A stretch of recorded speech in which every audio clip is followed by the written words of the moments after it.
अस्सलाम वालेकुम, मैं हूं दिल इम्तियाज़ और आप देख रहे हैं तख्ती ऑनलाइन। आज का हमारा सवाल है कि आज भी डायनासोर जिंदा हैं। यकीनन जिंदा हैं, लेकिन वो किस शक्ल में हैं उसको देखने की ज़रूरत है। तो मैं आपको इस कहानी के आगाज़ में लेके चलता हूं जब हमारी दुनिया में डायनासोर एग्जिस्ट करते थे। ये बात है 240 मिलियन साल पहले, यानी करोड़ों साल पहले हमारी दुनिया में डायनासोर्स एग्जिस्ट करते थे। उनमें कुछ डायनासोर्स सब्जियां खाते थे और कुछ गोश्तखोर डायनासोर्स थे। और फिर हमें ये लगता है कि हमारी दुनिया के साथ एक बहुत बड़ा हादसा हुआ। तकरीबन 6.5 करोड़ साल पहले एक बहुत बड़ा पत्थर आकर स्पेस से आकर हमारी दुनिया में टकराया, और इस पत्थर के टकराने की वजह से उस वक्त की ज़्यादातर ज़िंदगी दुनिया से ख़त्म हो गई।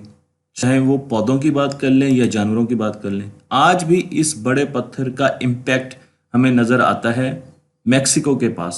मैं आपको यहाँ पर खलीज मैक्सिको, गल्फ ऑफ मैक्सिको की एक तस्वीर दिखा रहा हूँ। तो आप देख सकते हैं कि यहाँ पर आपको उस पत्थर का बहुत बड़ा इम्पैक्ट नज़र आ रहा है, जो कि हमारी ज़मीन से करोड़ों साल पहले टकराया था और उसकी वजह से डायनासोर्स की स्पीशीज़ ख़त्म होना शुरू हो गई थी। सारी स्पीशीज़ ख़त्म नहीं हुई थी, कुछ इवॉल्व कर गई थी जिनको आज हम डिस्कस करने जा रहे हैं। लेकिन बहुत से ऐसे दरख्त हैं, बहुत से ऐसे पौधे हैं और बहुत से ऐसे जानवर हैं जो उस वक्त ख़त्म हो गए थे और आज हमारी दुनिया में एग्जिस्ट नहीं करते। एक और थ्योरी ये भी है कि इंडिया में 10,000 साल पहले एक बहुत बड़ा वॉल्केनो फटा और उसकी डिस्रप्शन की वजह से ज़मीन इतनी हीटअप हो गई कि उसकी वजह से बहुत से जानदार और पौधे ख़त्म हो गए।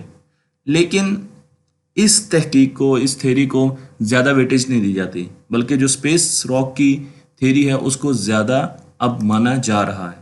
इंसान बहुत बाद में दुनिया में आए, तकरीबन कुछ लोगों का ख्याल है 3 लाख साल पहले, कुछ साइंसदानों का ख्याल है 10 लाख साल पहले। लेकिन इंसानों ने डायनासोर्स को अपनी आंखों से नहीं देखा।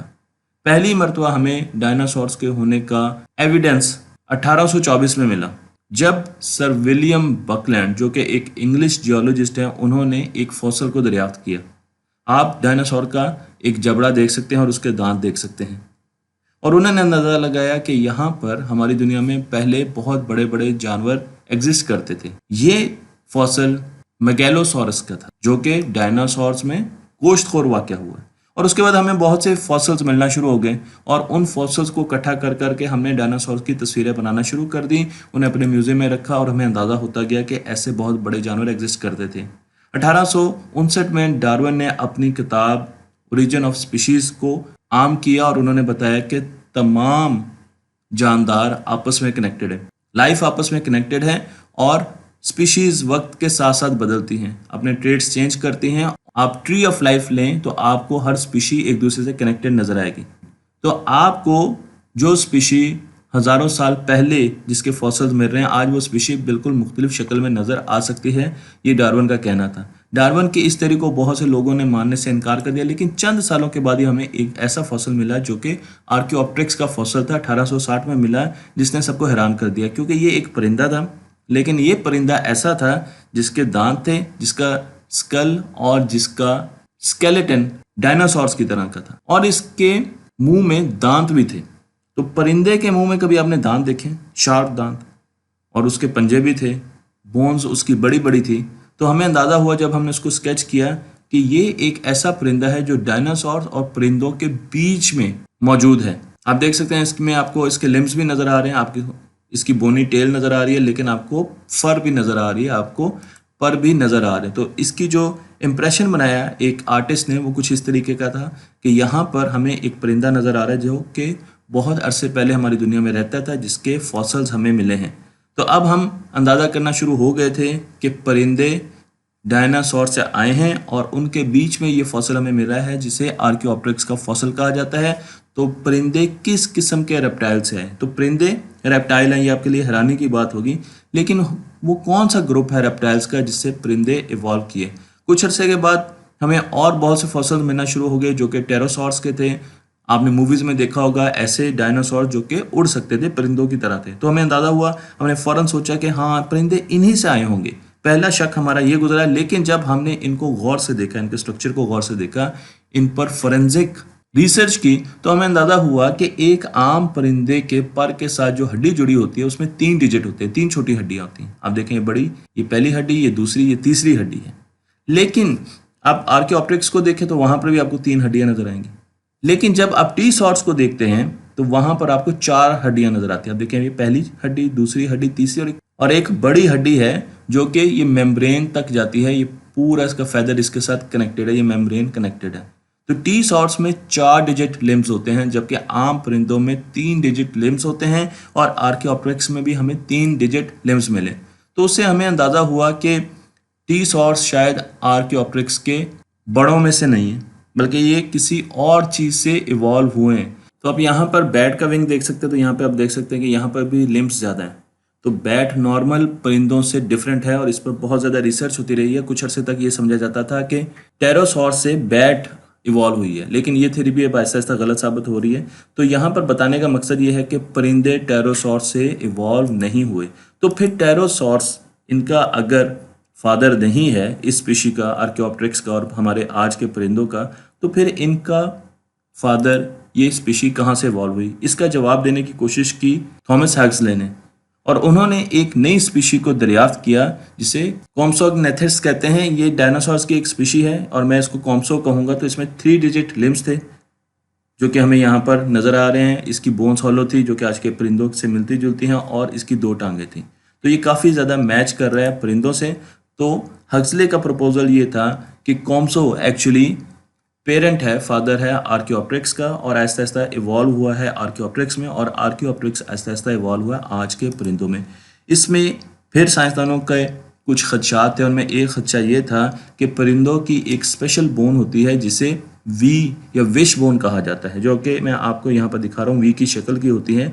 लेकिन डायनासोर्स में ये बोन प्रेजेंट नहीं है। तो इसका मतलब ये है कि डायनासोर से ये परिंदे इवॉल्व नहीं हो सकते। और फिर आए जैक हॉर्नर, जो कि अमेरिकन पेलेंटोलॉजिस्ट है। और आपकी इन्फॉर्मेशन के लिए बता दूं कि जो जुरासिक पार्क की मूवीज़ हैं उनके पीछे अगर कोई साइंसदान है तो वो जैक हॉर्नर है। वो जितनी भी तस्वीरें आपको नज़र आ रही हैं उनके इम्प्रेशंस जैक हॉर्नर ने डिज़ाइन किए हैं। और खैर वो उनका तरीक़ाकार तो कुछ और था डिज़ाइन करने का, रंग बिरंगे डायनासोर्स बनाना चाह रहे थे, लेकिन मूवी के लिहाज से उनको काफ़ी खौफनाक बनाया गया। लेकिन उनके पीछे जैक हॉर्नर का हाथ है। और जैक हॉर्नर ये कहते हैं कि उस वक्त के साइंसदान और उस वक्त के लोग ये समझते थे कि डायनासोर्स तो सब्जियां खाते हैं, कोल्ड ब्लडेड हैं, बहुत स्लो मूव करते हैं।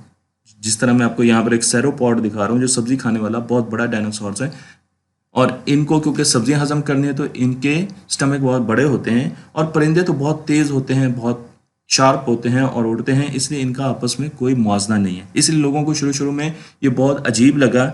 लेकिन 1963 में जॉन ऑस्ट्रम ने एक और फॉसल को दरियाफ्त किया। जैसे जैसे हम फॉसल्स को दरियाफ्त कर रहे हैं हमारा ये पजल सॉल्व होना शुरू हो गया, और उन्होंने देखा कि इस फॉसल की और आर्कियोप्टेरिक्स की आपस में काफ़ी चीज़ें एक जैसी हैं। मसलन अगर इसके क्लॉज देखे जाएं तो इसके क्लॉज शिकारियों के क्लॉज की तरह हैं। और फिर इसका मतलब ये है कि ये जो डायनासोर था ये शिकार करता था। हमें पहले भी शक था कि डायनासोर शिकार करते थे, गोश्त खाते थे, लेकिन इसके बाद तो हमें यकीन हो गया कि इसके क्लॉज बिल्कुल ऐसे हैं। अगर इसके स्केलेटन का मुआवजा करें, फॉसिल का मुआवजा करें आर्कियोप्टेरिक्स के साथ, तो आप देखें कि दोनों की टेल एक जैसी, दोनों के जॉज और मुंह का स्टाइल आप देख सकते हैं। हिप बोन भी एक जैसी है। अगर आप यहाँ पर देखें तो आपको क्लॉज इनके एक जैसे नज़र आएंगे। अगली दोनों टांगें छोटी हैं और पिछली टांगें बड़ी हैं, और उसके साथ बोन्स के स्ट्रक्चर भी एक जैसे हैं। तो ये काफ़ी ज़्यादा मिलता जुलता है आर्कियोप्टेरिक्स से। इसलिए हमने कहा कि थेरोपॉड्स, जो कि एक्चुअली इसी की स्पीशी है, वो पेरेंट्स हैं आर्कियोप्टेरिक्स के। आहिस्ता आहिस्ता जब पत्थर आकर लगा तो वो इसमें इवॉल्व हुए, और आज के परिंदे इस आर्कियोप्टेरिक्स से इवॉल्व हुए। लेकिन अभी तक बात चल रही थी विश बोन की।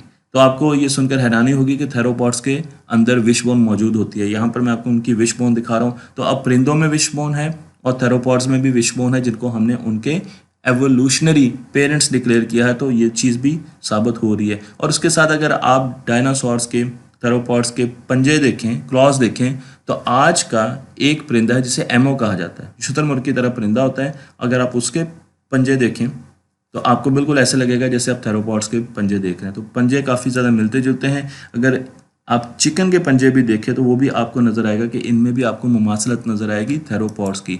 जैक हॉर्नर आ गए और उन्होंने कहना शुरू कर दिया कि परिंदे डायनासोर से इवॉल्व हुए हैं, लेकिन लोगों ने उनका भी बहुत ज़्यादा मजाक उड़ाया। लेकिन उन्होंने आगे ये भी बताया कि अगर आप सिर्फ नेक देखें, ये डायनासोर की नेक है एस शेप, एस की तरह की कर्व नेक है। और अगर आप किसी परिंदे की नेक देखें तो वो भी आपको एस की शेप की नज़र आएगी। चिकन की नेक देख लें तो यहाँ पर आपको कई ऐसे स्ट्रक्चर में नज़र आ रही हैं चीज़ें जिनको आप डिनाई नहीं कर सकते। फिर वक्त के साथ साथ जब नए फॉसल्स मिले तो चीज़ और ज़्यादा क्लियर होती गई। 1896 में चाइना में हमें एक साइनोसॉप्टेरिक्स का एक फॉसल मिला जिसके ऊपर स्केल्स नहीं थे, जो कि हम समझते हैं कि डायनासोर की चमड़ी स्केल्स वाली होती है, लेकिन इसके ऊपर स्केल्स नहीं थे, इसके ऊपर फर थी, पर थे। लगता था सर्दियों का जिस तरह जानवर होता है। आपको यहाँ पर इसकी लंबी दुम नज़र आ रही है और ये फर नज़र आ रही है। मैं आपको क्लोजअप दिखाता हूँ तो अब देखें ये फेदर्स हैं, इसके पर हैं। अब ये एक बड़ी हैरानकुन बात थी जब साइंसदानों ने इसको देखा और इसका इंप्रेशन बनाया तो उनको इस किस्म का इंप्रेशन मिला।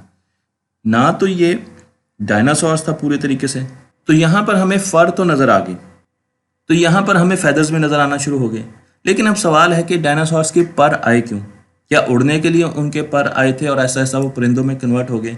लेकिन अगर आप दुनिया में देखें तो आपको पता चलेगा कि पर सिर्फ उड़ने के लिए इस्तेमाल नहीं होते, परों के कई और फंक्शन भी होते हैं। मसलन एक फंक्शन ये है कि वो सर्दी से बचाते हैं, इसलिए पेंगुइन्स के पर होते हैं जो कि उड़ने के लिए काम नहीं आते, लेकिन वो उसको इंसुलेट करते हैं, इंसुलेशन के लिए, सर्दी से बचाने के लिए काम होते हैं। इसी तरीके से दूसरे पर हम कम्युनिकेशन के लिए भी इस्तेमाल करते हैं, तो बहुत से परिंदे कम्युनिकेशन के लिए भी परों का इस्तेमाल करते हैं। तो हमारा ये ख्याल इस पर रिसर्च हो रही है कि शायद इस वजह से डायनासोर्स के पर आए हैं, उनकी फर आई है और आहिस्ता आहिस्ता उन्होंने अपने आप को चेंज किया है, उनका साइज़ छोटा हुआ है। और उसकी वजह यह है कि शायद जब वो बड़ा पत्थर स्पेस से आकर लगा तो तमाम डायनासोर्स, जो बड़े बड़े डायनासोर्स थे, वो मर गए, लेकिन छोटे छोटे डायनासोर्स जिंदा रहे।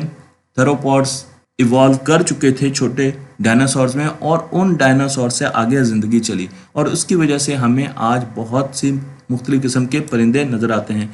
तो इसमें अब हमें कोई शुबा नहीं है कि डायनासोर से ही परिंदे बने हैं और वो ऐसा ऐसा इवॉल्व किए हैं। लेकिन उसके साथ ये भी आज पता चलता जा रहा है कि डायनासोर्स भी साल में माइग्रेट करते थे, मुख्तलिफ इलाकों में जाते थे, फिर वापस आते थे, जिस तरीके से हमारे परिंदे जाते हैं, और उनको रास्तों का पता होता था। डायनासोर्स ग्रोहों में रहते थे, जत्थों में रहते थे, ये आज की साइंस कह रही है। परिंदे भी ग्रोहों में रहते हैं, जत्थों में रहते हैं। तो हमें बहुत सी ऐसी चीज़ें नज़र आ रही हैं जो कि आहिस्ता आहिस्ता डायनासोर से होती हुई आज के परिंदों में आई हैं। और अगर आपने पिछली शादी पर चिकन खाया है तो आप समझ लें कि आपने डायनासोर्स खाया है। तख्ते ऑनलाइन को लाइक कीजिए, शेयर कीजिए और इस इल्म को आगे तक पहुंचा दीजिए।